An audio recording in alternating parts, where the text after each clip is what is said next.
Comentamos ahora algunas normas que tenemos que tener presentes a la hora de gestionar el riesgo de contaminación por cuerpos extraños.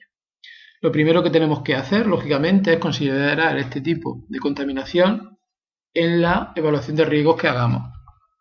Hemos de analizar todas las etapas de nuestro proceso en las que existe este riesgo y allí donde exista y ese riesgo sea significativo, pues tomar las medidas preventivas que sean necesarias.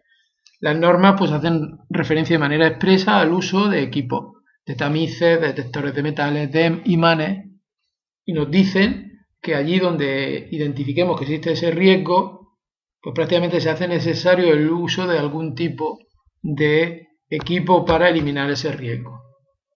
Insisto, imanes, detectores de metales, detectores de rayos X. Bueno, si no utilizamos estos equipos, tendremos que justificar muy bien el porqué, ya que si hemos visto que existe un riesgo significativo de que el producto se pueda contaminar por un cuerpo extraño, el hecho de no utilizar ningún equipo para detectar e eliminar ese cuerpo extraño, pues puede generar dudas.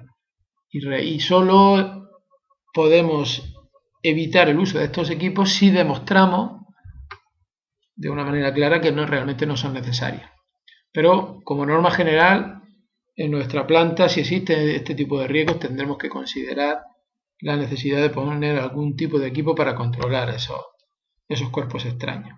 Luego, lógicamente, pues si utilizamos imanes, si utilizamos detectores de metales, si utilizamos tamices, estas normas lo que nos van a pedir es que definamos cómo funcionan, cómo los vamos a controlar, qué criterios vamos a seguir. Todo eso pues tendremos que disponer de instrucciones, de procedimientos en las que se defina pues bueno, la metodología para el uso de este tipo de equipo.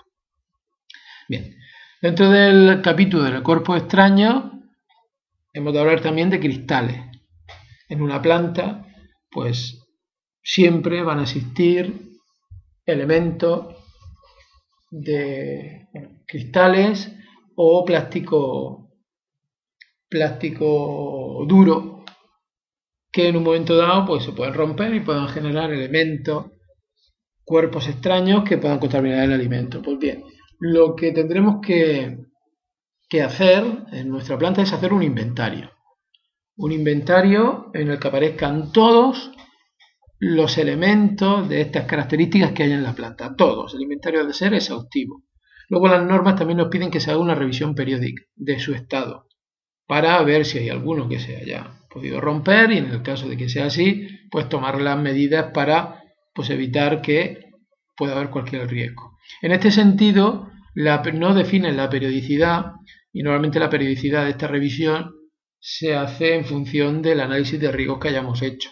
Habrá determinados elementos que se tendrán que revisar habitualmente porque están en una zona de alto riesgo en la cual una rotura puede contaminar de una manera directa el producto y no lo podemos detectar, pues igual ahí seguramente tenemos que hacer una revisión más habitual. Otros vidrios, otros plásticos rígidos, pues la periodicidad puede ser anual, bianual, porque son pues elementos que posiblemente pues, el riesgo de contaminación sea mucho más bajo. Lo que sí que tenemos que hacer, insisto, es tener el inventario, y en ese inventario van a estar todos los elementos y luego la revisión de esos elementos que también se tiene que hacer, la periodicidad irá en función del riesgo que haya en cada caso.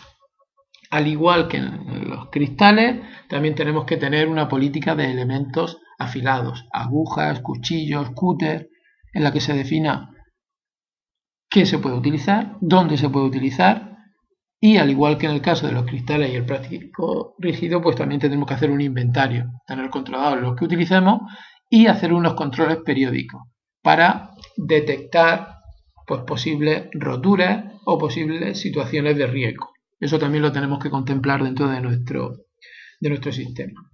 Una manera de prevenir la contaminación por cuerpos extraños es sin duda el establecer una política de restricción en el uso de determinados elementos que los puedan generar.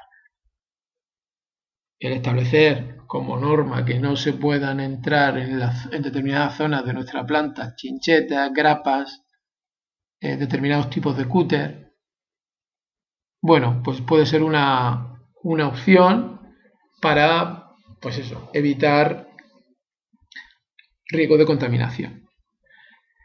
Relacionado también con la contaminación por cuerpos extraños está el caso de la madera. Las normas IFS y BRC pues son bastante restrictivas en el uso de la madera y realmente pues en condiciones normales desaconsejan el uso de madera, de palets de madera, de mesas de madera, salvo que el proceso pues lo requiera de manera expresa. Pero en el resto de casos la recomendación es que se evite el uso de este tipo de elementos porque generan, pues entre otras cosas, pues pueden ser una fuente de generación de riesgo de contaminación por cuerpos extraños.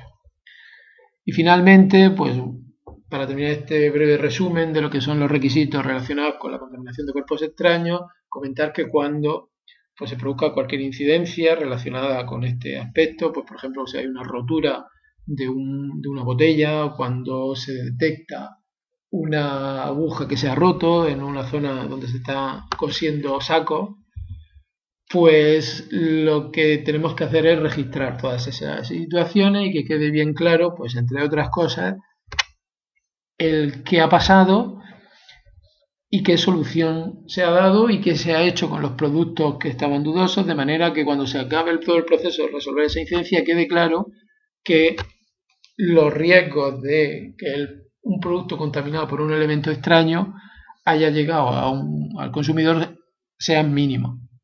¿Vale? Pues todo eso lo tenemos que documentar. Primero definiendo cómo actuar en estos casos y luego dejando el registro de la actuación cuando se dé una situación de este tipo.